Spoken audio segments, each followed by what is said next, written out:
Hello, good morning. So today, again, my name is Grace and I have autism and I'm in Arizona. Welcome to my channel.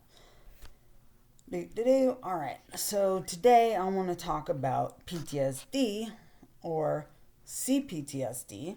Um, Autism is there, but a lot of people have co-occurring disorders, or maybe you're diagnosed with trauma and you actually have autism, or you have autism and trauma and they're co-occurring.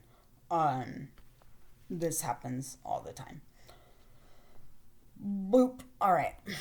So let me just start this video off by saying yesterday was an interesting day for me. I found out that my mother died. And I could tell you the details. Sure, why not? I mean, this is, I'm being very personal already. So, my mom was a good parent sometimes. Okay, so I could talk about all the positive stuff. I'll just make a short list.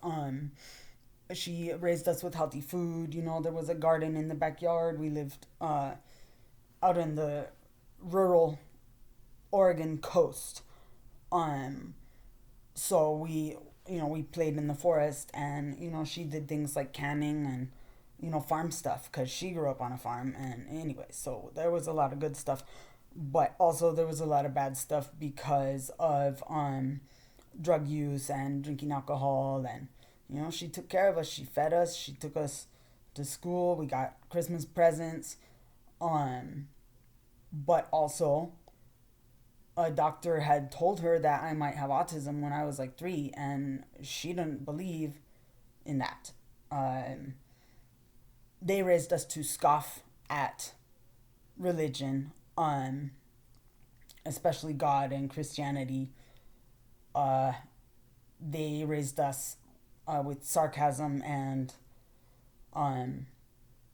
we were pushed to be intellectual. We would do anything wrong, and the answer we got was, "What are you, stupid?" So that environment, I felt like I had a good childhood. But really growing up later, you realize when you've been invalidated.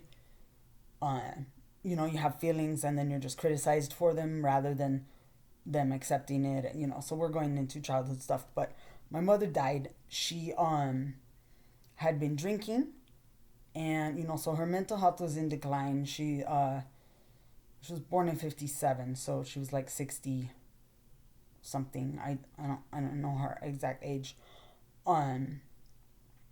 But me and my siblings, we pretty much assumed that because of much drug and alcohol abuse throughout her life, that her eventual death would be from some type of organ failure. Just natural consequences of her chemical ingestion. Her mental health wasn't great. She was deteriorating. She had a lot of trauma when she was a child, blah blah blah. But in the end, she was pretty cruel to us, her children, the 4 of us, and emotional cruelty, and she was very unstable. But she had a longer life to be able to live after. You eat healthy your whole life, and even if you do drugs and alcohol, those they're kind of balance out health wise. So she was drinking or drunk, and she was crossing the road at 11:30 at night, where there was no crosswalk and no street lights, and she saw the car coming, but she tried to run to beat it. She didn't beat it, and it hit her. So she died pretty much right there.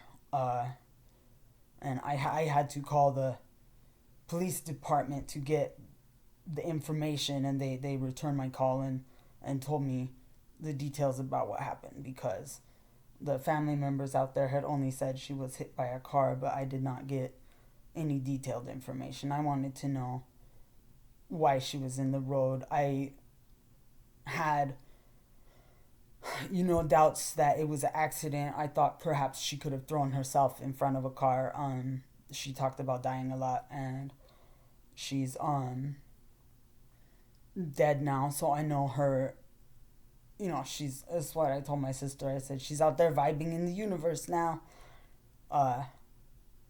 So I have autism, and it was an interesting relationship with my mother. I definitely love her, but I had to be away from her, separate myself because of her abusive nature. And I'm thankful and grateful for a lot, but I'm grieving in my own way. Don't really know what my grieving process is. So I accept myself. I don't have to be like bawling, crying. I know that I love my mom, and that the choices she made are the choices she made. You're not supposed to get drunk and cross the road in the dark at night with no crosswalk. You could get hit by a car, and that's exactly what happened to her. So there's that. But I wanted to talk today about trauma, because my mom's death is not a trauma to me, but she was part of many of the traumas in my life. So, hello everybody. The trauma affects the brain. So, let's compare. We're not going to be jerks about it, all right? But there's autistic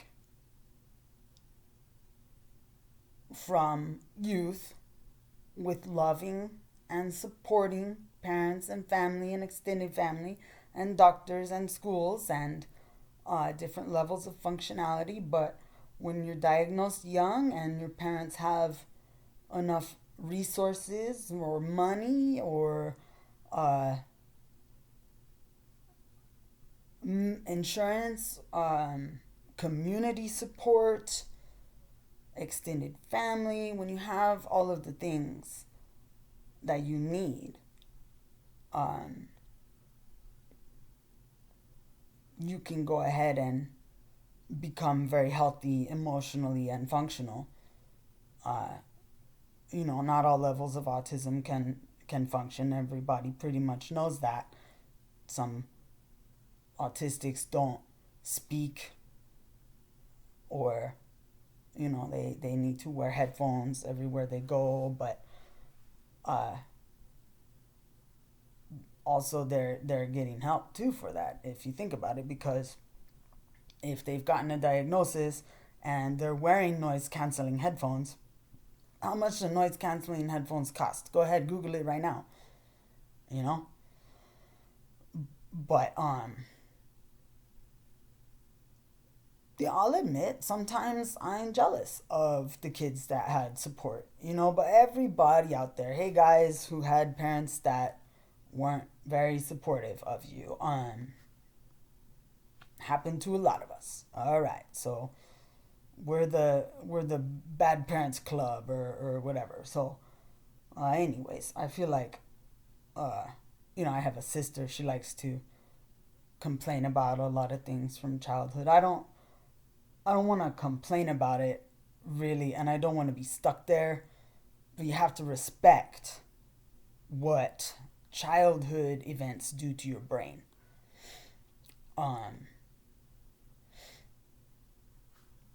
Two things that I've heard. So one, I was told about this thing called schemas, right?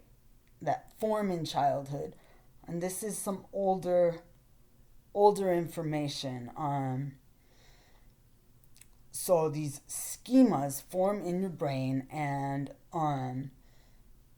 apparently they're very difficult to change. And you can look this up or whatever, but other therapists or psychiatrists, psychologists, they call it thinking patterns, so negative thinking patterns, right? uh and neuroscientists would probably call it pathways in the brain. So like I said, we're coming at this from different angles. So kids who experience trauma can have CPTSD, is called complex PTSD, and it is similar but different than standard PTSD. So you could have either or both. So the CPTSD is the complex one. It's been over time. So when you're experiencing traumas that are longer lasting versus one sudden event. So for example, if someone experiences one sudden event like a devastating car crash or a rape, a one-time event, they would have PTSD because it was a one-time event. Someone who grew up in an abusive house, or perhaps military experience that was not one single event, it was a series of events over time. Also, anyone who was in an abusive relationship long term as an adult, under the influence of a narcissist or something. So those are some complex PTSD. So you can have that and a regular PTSD event, and these things alter your brain. A lot of people out there, in the intellectual or scientific or medical community, believe that it permanently alters your brain. That can be true, but also it does not have to be true. So that's where we're at right now with the science. So it's not widely believed that there would be a cure for PTSD or CPTSD. But I'm on the side of believing that there are ways to heal. Okay, I'm not going to use the word cure, but heal the parts of your brain that are malfunctioning, resulting in the symptoms of the CPTSD and PTSD. So, as it relates to autism, many symptoms of autism include extreme anxiety, stress, withdrawing from social activities because the social activities are difficult. When you go out into the world and you use masking, which again, I'll remind you, is pretending you're normal. When you go out in the world and you pretend you're normal, and it causes you so much stress that you want to stop going out into the world. So that can be trauma. Small, large, however you experience it. But if your entire life you've been going out into the world having negative social experiences repeatedly, you can have CPTSD just from being autistic and having to go out into the world. So, if you have not been supported fully by family, school, doctors, and things like that, rather than feeling self-confident, you see sometimes people with autism are wildly intelligent and, they have no fucks to give about telling you, you know, I'm autistic and I'm, the head of this company, or I'm just really smart, but leave me the fuck alone. Don't look me in the eyes. Don't talk to me. Don't this, don't that. And they have self-confidence and they can be very successful. It's out there. It happens. And others who may not have received that kind of support, you might be sitting around feeling worthless because you are bored, lonely. You're intelligent, but no one sees it or no one cares because you don't social good. And that can cause trauma. Also, being autistic. So for me, I was naive as fuck, right? And I'm out there just trusting people, growing up, teenage years, right? Even as an adult, I just trusted pretty much everyone. I didn't see that people could have a dark side or take advantage of you or lead you on, or I took people at their word, and whatever they were acting like or telling me, I just believed them. So that got me into a lot of situations that caused me trauma as well. And now I know more about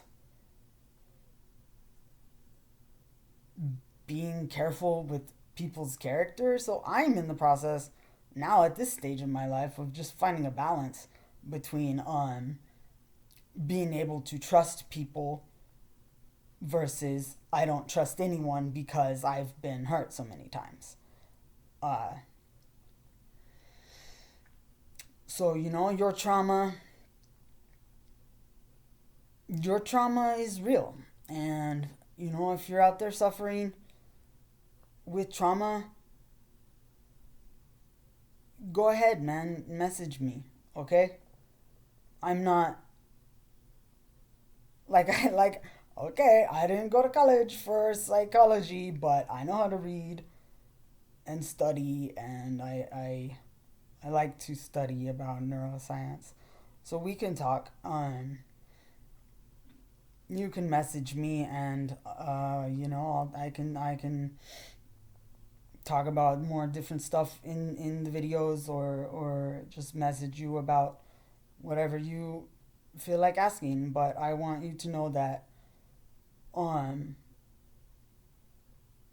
your life doesn't have to be over because you feel like you're never gonna feel better, or no one's going to accept you, or that people just suck and you don't want to be part of it. That's all pretty normal. So I want you to know that I love you. I'm here. I've been through a lot. My kids have been through a lot, and we're still here. So if you're watching this, you're still here too. And I just want you to know that I'm here. I'm here for you. And if you need to reach out, please reach out. What's this we, right? We're trying to start a community. No, I'm trying to start a community, albeit online, or somehow one day we gather in person together, and be socially awkward together somewhere outside in the beautiful Arizona sunshine, right? Let's do it in summer when it's like 120 and we'll just stand outside in the middle of the desert and cook. Anywhoozle, I really want you guys to know that you're not alone in your experience. I am here for you. I might not be everything you need, but I sure as hell can use what I've been through and what I've learned to share that with someone who's really fucking hurting right now. You might feel like you have nobody. You might want to die. I've wanted to die. Life sucks sometimes. It just fucking sucks. Having trauma and autism together, right, hurts. And sometimes everything just feels like it's failing and crushing, and you have nobody and you're all alone. I've been through that. So I figure you're out there somewhere going through that right now. Alright?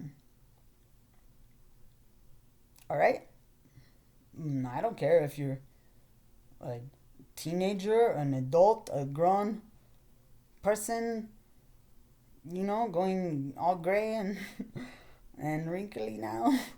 You can be whatever, right? But if you want to talk, you're not alone. I'm here.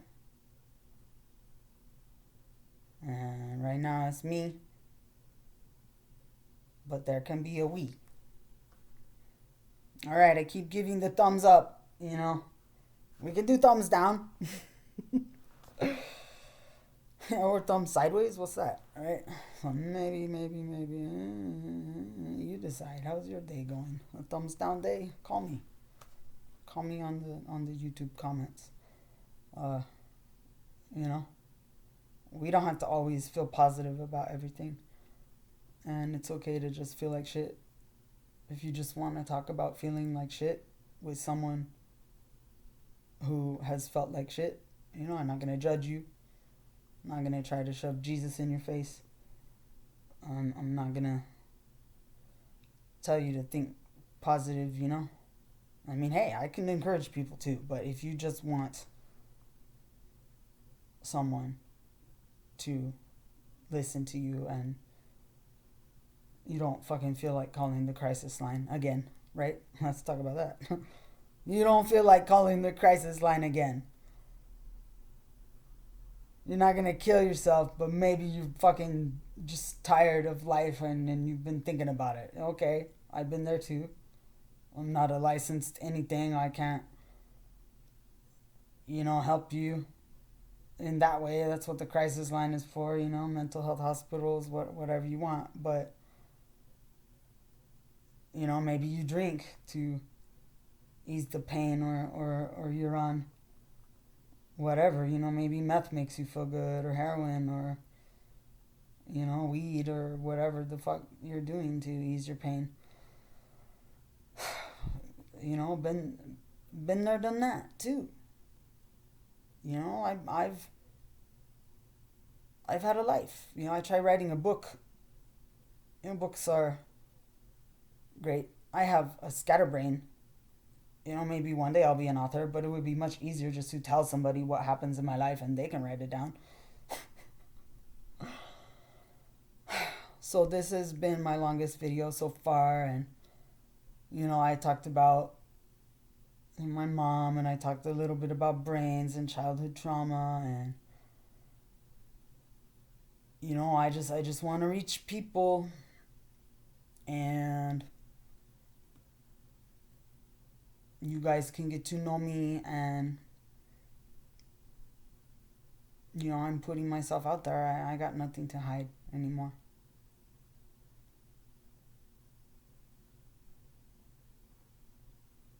Except when I'm at work and I'm masking my ass off. Hi, how are you today? Right?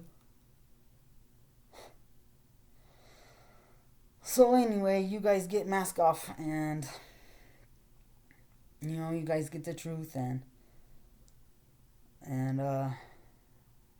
that's right. Cool. Well, I love you all, and hopefully you make it through today. I will. sure as fuck not gonna go across the middle of the road and get taken out. R.I.P. Mom.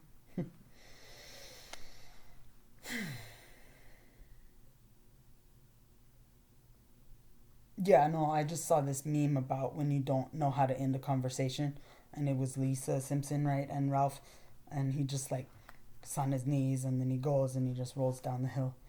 So here's me rolling down the hill. All right.